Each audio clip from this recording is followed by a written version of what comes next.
Hello students, online class की अपनी इस श्रृंखला में आज हम राजनीति विज्ञान के जो परंपरावादी और आधुनिक दृष्टिकोण की विशेषताओं का हमने अध्ययन किया, उसी की कड़ी को आगे बढ़ाते हुए अब हम इन दोनों दृष्टिकोणों का तुलनात्मक अध्ययन करेंगे। कई बार परीक्षाओं में इन दोनों दृष्टिकोणों का तुलनात्मक अध्ययन पर भी प्रश्न आ जाता है, तो इसको हम और भी अधिक क्लियर करने के लिए तुलनात्मक अध्ययन करेंगे एक एक पॉइंट वाइज कि किस तरह से किन किन बिंदुओं के आधार पर ये एक दूसरे से भिन्नता रखते हैं।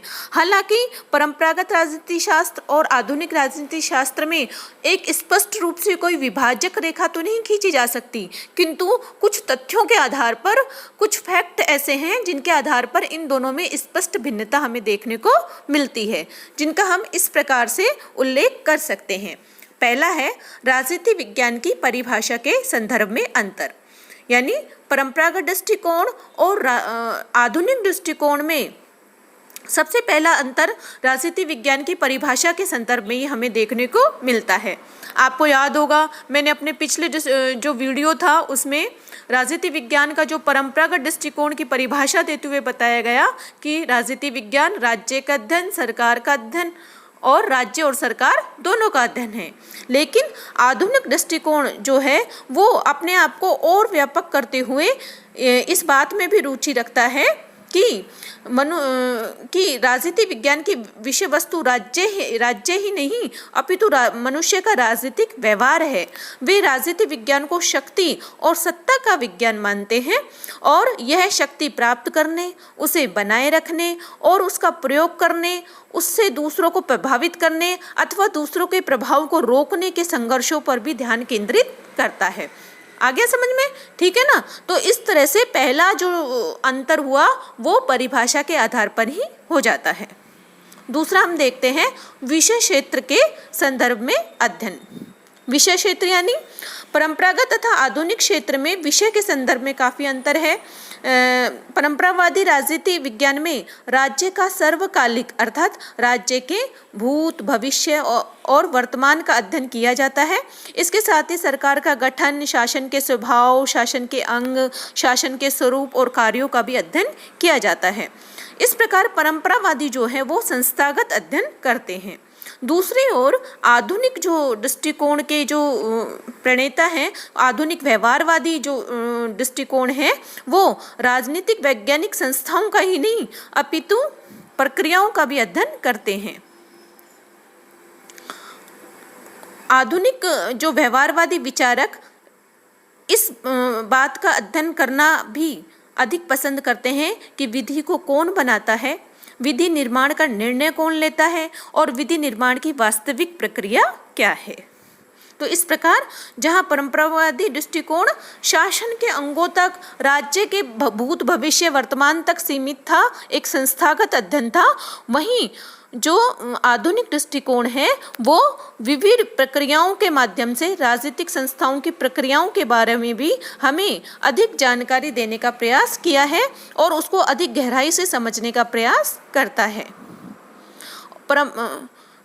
परंपरागत राजनीति शास्त्रियों ने अनेक ऐसे विषयों को छोड़ दिया जैसे सरकार की प्रक्रियाएं, राज्य और समाज के बीच जाने वाली अंतःक्रियाएं, निर्णय लेने की प्रक्रियाएं, नीति रचना का कार्य, नीति निर्धारण का कार्य। तो ये सब बातें जो है आधुनिक दृष्टिकोण में समावेश किया गया और इस आधार पर भी इनमें अंतर देखने को मिलता है। तीसरा हमारा पॉइंट है प्रकृति के संदर्भ में अंतर।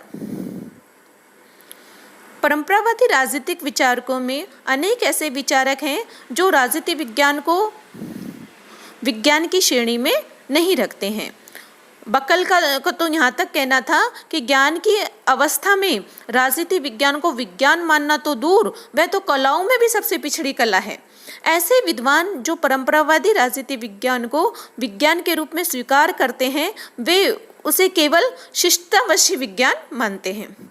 इसके विपरीत आधुनिक जो दृष्टिकोण है वो राजनीति विज्ञान को पूरी तरह विज्ञान बनाने का पक्षधर है। मैरियम ने अपनी रचनाओं में इस बात पर जोर दिया है कि राजनीति विज्ञान में वैज्ञानिक तकनीक और प्रविधियों का विकास समय की सबसे बड़ी आवश्यकता है।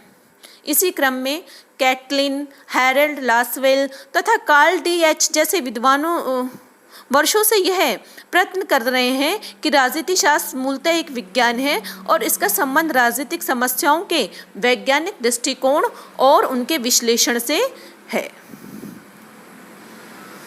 चौथा हमारा जो है पॉइंट है वो है अध्ययन पद्धतियों के संदर्भ में अंतर, है ना। तो परंपरावादी जो दृष्टिकोण के जो समर्थक थे वो राजनीति विज्ञान में दार्शनिक पद्धति, ऐतिहासिक पद्धति, तुलनात्मक पद्धति का अपने अध्ययन में सहारा लेते थे, है ना, जिससे राजनीति विज्ञान के जो निष्कर्ष थे वो और अधिक वैज्ञानिक नहीं बन पाए थे। इसके विपरीत आधुनिक राजनीति शास्त्रियों ने आधुनिक उपकरणों के माध्यम से राजनीति के अध्ययन पर अधिक बल दिया है। वह मनुष्य के राजनीतिक व्यवहारों तथा उनसे संबंधित अनुभविक सत्यों का विश्लेषण तथा निरूपण करता है। और वो विश्लेषण और निरूपण किन के माध्यम से करता है?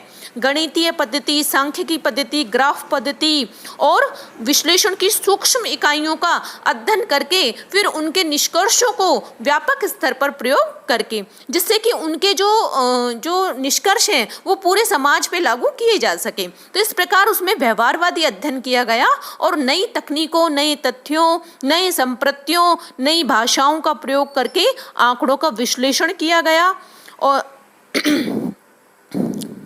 और राजनीतिक क्रियाकलापों का विश्लेषण, प्रमापीकरण और सिद्धांत निरूपण कर राजनीति विज्ञान को अधिक से अधिक वैज्ञानिक बनाने का प्रयास किया गया।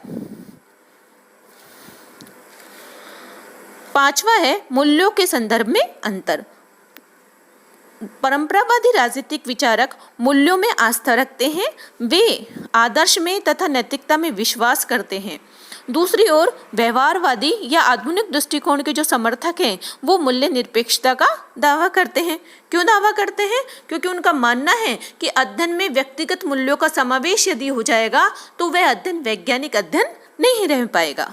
तो इस प्रकार जो है उन्होंने अपने अध्ययन में नैतिक भावनाओं, मूल्यों, आदर्शों, मिथ्या झुकावों एवं पक्षपातों से दूर रहते हुए वैज्ञानिक अध्ययन पर जोर दिया और ये उन्होंने का कहना था कि राज वैज्ञानिक को मूल्य निरपेक्ष एवं तटस्थ होना चाहिए। छठा पॉइंट है उद्देश्यों के संदर्भ में अंतर।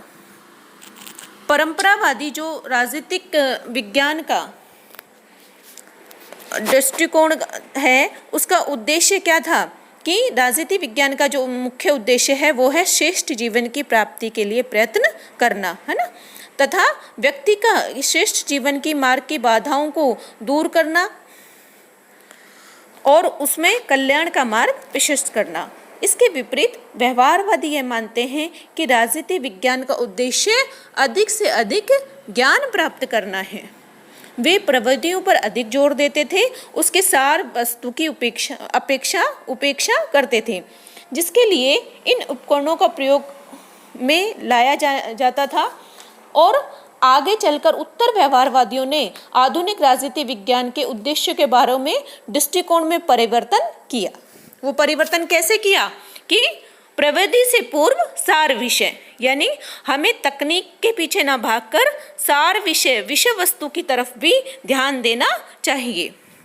उत्तर व्यवहारवादियों ने दो नारे दिए थे, कर्म और प्रासंगिकता। कर्म यानी जो राजवैज्ञानिक हैं उनको निरंतर समाज की समस्याओं के जो निवारण के लिए निरंतर रत रहना चाहिए, कर्म करते रहना चाहिए। और दूसरा प्रासंगिकता, यानी कि जो भी शोध किया जाए, जो भी अनुसंधान किया जाए वो प्रासंगिकता की कसौटी पर खरा उतरना चाहिए। केवल ज्ञान प्राप्ति के लिए ही अध्ययन और शोध नहीं होने चाहिए, ऐसा शोध होना चाहिए जो समाज की, देश की, राष्ट्र की, मानव की समस्याओं का समाधान करने के लिए प्रासंगिक हो।